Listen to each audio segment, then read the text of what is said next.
Kev, first question. How did you find the transition from playing to coaching? No, see what I'm saying? I'm not going to say it. Yeah, you are. You're going to say I found it really easy, aren't you? No, I must admit it was really tough, to be quite honest, because I think, as you know, I still want to be involved in a bit of banter with the boys and all that, but you've got to always keep it at arm's length, and that's what I try and do. So hopefully I do that, and that does come across. But obviously, with playing with you boys and a lot of the boys who are still in the team, you find it a bit more difficult. Or you think I'd find it a bit more difficult, and I haven't. I've been, I think you fully know and fully aware where my loyalties lie now, and that's with this colour top. To be honest, it was strange for me at first. Yeah. Like when you first come in, because obviously we'd always used to mess around, and I had to actually say to myself, oh, he's actually our coach now. Your role now for the manager is key, for like between us and the manager. Do you know what I mean? Because I think a lot of people I've worked under before, you've got the coaching staff and then you've got the players, yeah, I'm not going to pay you any more compliments. I think that's what I try to do, is just try and be a link so that the gaffer has got someone directly who he feels that I can trust, and what you lads can trust, because I can feed back from yous, which I think is key for yous, but I think you've also got a good relationship, so it's made my life easier, a lot easier here. So for me, yeah, it's not been too bad, but I'm loving every minute of it, which I'm sure you can see every day in training.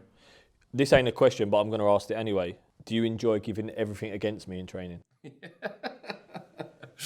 Yeah, because I just love hearing you bite. It's just brilliant. Right, that's what I wanted to know. You know, I must admit. No, that's just it, because I just wanted you to admit it. No, I haven't. On telly that you've just admitted in training that you give everything against my team. I like giving the right decision, which you think's the wrong decision. So then you will bite at me, and then obviously, we decide.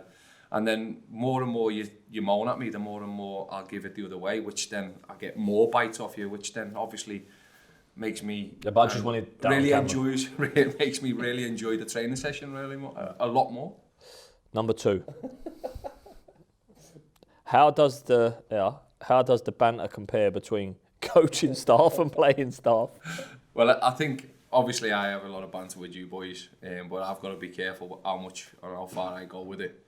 I think it's good because we've got such a good camaraderie within the lads at this moment in time, and I think as a staff too, we see that you've got a good camaraderie, and we like getting involved in it, but realising again that you've always got to be that arm's length, which sometimes is much more difficult than I thought it would be, because you want to be involved and you've got to be really careful what you actually say to the players.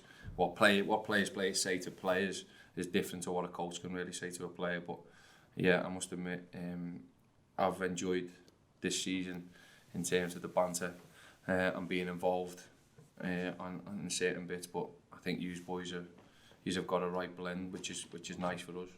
Question 3.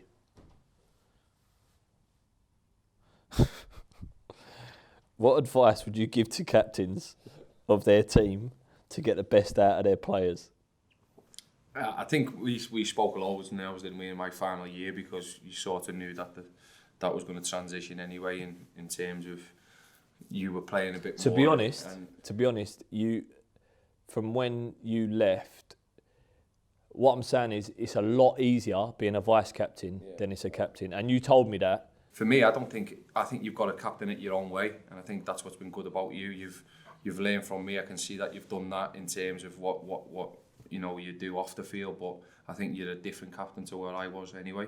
But I think you've took a lot of what I thought was my positives and good things of it as a captain and used them to your advantage as well. What I found, Kev, is what I had to get used to was being the in-between. So you have to stick by the players, but then you also have to stick by the manager. Do you know what I mean? It's like you're always sort of in limbo, whether you've got to make the right decision, whether you feel like a player's stepped over the line and you've got to say something, or the club or the manager has treated the player badly. Do you know what I mean? Yeah, like, you remember when I first come in with Sam and the way you all use were with me, like how difficult that must have been for me if you look at it now as a... Yeah, because we kept seeing you going in Sam's office and grassing us all up. That's a lie, by the way. Yeah, well, but no, that was hard, wasn't it? Yeah, that is hard. Yeah, for me it was so difficult because then I had to come and front it up, and then obviously I think more and more you got to know me, the more and more you got to know the gaffer, you realised that it wasn't like that. It was me going in and sort of backing yous, and that's what you've got now probably with the gaffer, is that what we're sort of relaying to him, he'll probably bring you in. Yeah. And obviously make his final decision on sometimes on, you know, what the mood of the dressing room is, because you can only ever get that from a player. Yeah, you can. You know, we can't get that. I can say to the gaffer, oh yeah, they're all in a good place at the minute or at the time, but how long am I in that dressing room for? What was it like joining West Ham and immediately being made skipper? Did you feel additional pressure? Yeah, without a shadow of a doubt. I just scored 12 goals in the Premier League for Newcastle. I had the best season of my career, if you like, in terms of goals output and us doing really well and just being promoted.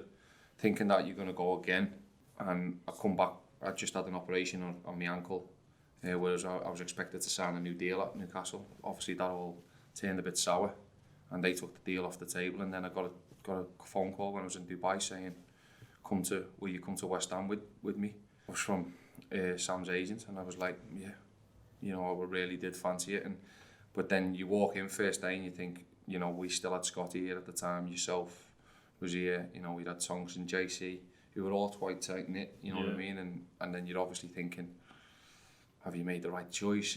You know, it was difficult in them first few weeks and trying to prove myself to you, but then I had the pressure of the fact that I'd come as the signing to get us back up because I'd had them promotions with the other two teams.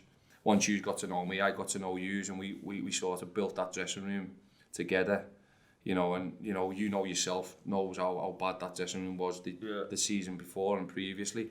For us to then sort of galvanise it and get it together and to go up the way we did, and then do what we did the season after in the Premier League, people don't realise how difficult that is, you know, and then to sustain it again the season after. That was big credit to obviously you boys who were in the building, and then obviously to Sam. He brought me in not to be his man, it was to be your man, really, you know, and to help you within the changing room, the training ground and everything else. Question number 5. Who is the best player you've played against? Oh, Jesus. For me, mate, I don't know about you on the same, but you think of Stevie G. That's who'll come to my mind right away, but then I had Roy Keane, Paul Scholes, you know what I mean? But Stevie G, for everything he had and the way he just didn't have a weakness, did he? No. His passing, his strength, his goal scoring ability, he could do everything, and he dragged Liverpool in them years, which if he would have went to a Chelsea or a Man United in them years, they would have went another level. So for me, probably him. What was your first impression of me as a player coming through? Some little scrawny East End kid. I knew he was going to say that. Just lined it up. Who scored a goal and then started crying because he scored a goal. Oh, you remember that, do you? Yeah. Next question. Certainly when you're up north, there's always a hype about the West Ham youngsters coming through, and it was, you know, there's no surprise. Where was you at Bolton at the time? Yeah, there's no surprise to see that you were still here. Yeah, you were Pards, weren't you? Pards, yeah. Yeah, so yeah, we because I think we put you in the pipe, didn't we, when you come up to the region? Can't remember, mate. Yeah, you probably did, because it was probably cold, and you were all too scared because it was cold, and all had gloves on. And there we go. Didn't take you long to sign for us, though, did it? Next question. I mean, there's going to be too many. He'll be here till tomorrow. What's your funniest memory of playing with me? There's going to be too many. I mean, we had some good trips aboard. We've been together for a long time, every day. You know what I would say is that what we got, and because obviously it sticks out so much in memory, and it's because it was my last club, is that how much I really enjoyed coming in. You know, I remember when we used to say, and we all used to get in about half an hour earlier, didn't we, just to sit and have a cup of tea together before actually, you know, going on them Dubai trips when we went away there, you know, just being I think we had such a laugh on them because you sort of see yourselves outside of the football environment when we were allowed a day off or whatever. Sometimes in football it gets like frowned upon, doesn't it, them trips away, but for what it done for us as a team every year was like for team bonding and creating a team spirit. And well, I think the boss done it here, didn't he, when he come here the first time, took us to Miami, and then I always believe that them trips, it brings. You get to know people, don't you? You get to know players, but even though you're in the change room every day with players, you don't, when you see them outside of the, you know what I mean, outside. Yeah, you know yourself, when we used to do them, we'd go for the restaurant for the evening, and you the lads would get up and sing or they'd do something. You'd always someone would shock you, wouldn't they? Someone would shock you, and after that night, that'd bring someone or a new signing or someone to the front, and all of a sudden, it brings that, brings them into the group, and I think that's what them trips do for you more than most. So. For me, mate, I must admit I really enjoyed playing with you. I think you knew that anyway, especially with the goals. And as you keep telling me, because you were able to sit, I was able to go and score goals. Played midfield on my own for 4 years. What's the best advice you have been given during your time in football? Well, the biggest thing where everyone always says to me is always enjoy it while you're in it. And I think... You keep saying that to me, didn't you? Yeah, and I think... Because I've had that year out, if you like, year and a bit out, the first thing I said to you stay in as long as you can, play football for as long as you can. It's one of my biggest regrets was not carrying on, whether I played a bit lower, whether I went to the championship, or whether I went abroad or something, because life's too short, because now I'm 38, 39, and I still feel now that there's that little bit of I lost. You should never retire when you retired, should you? No, and I should never have left the club when I did.